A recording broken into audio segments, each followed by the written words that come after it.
याद रहे, सारी क्रोमोसोम में सबसे पहला क्रोमोसोम यानी पहला फर्स्ट पेयर ऑफ क्रोमोसोम सबसे बड़ा क्रोमोसोम रहता है। और पता है हर क्रोमोसोम पर हमने आपको बताया था ना कि डीएनए के टुकड़े को जिन बोलते हैं, जिन का इंफॉर्मेशन को रख के रखता है। और याद रखिएगा कि ये जो जिन है ना, एक इंसान की तरह समझ लो आप।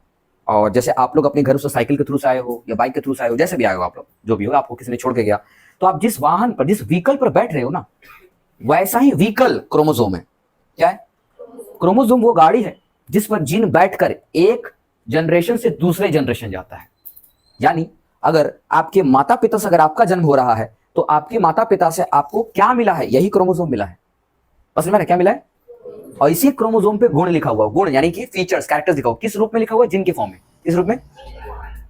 जिन के रूप में लिखा हुआ है, इसलिए हम लोग इसको क्रोमोसोम बोलते हैं। क्या बोलते हैं? क्रोमोसोम बोलते हैं। इसलिए क्रोमोसोम बहुत जरूरी है। हमारे सबके बॉडी में ये 46 क्रोमोसोम तो होता ही होता है।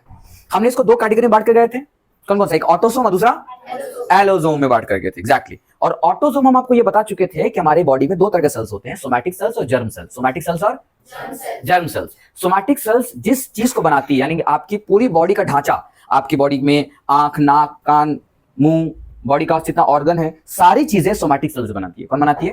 ये सारी चर्चा हम लोग कल करके गए हैं, ठीक है। और जो गैमेट्स फॉर्मेशन करती है, जैसे कि वो होता है ना स्पर्म और ओवम, ये सारी गैमेट्स को बनाने के लिए जो सेल सामने आती है उसका नाम क्या है? Germ cell. क्या नाम है उसका?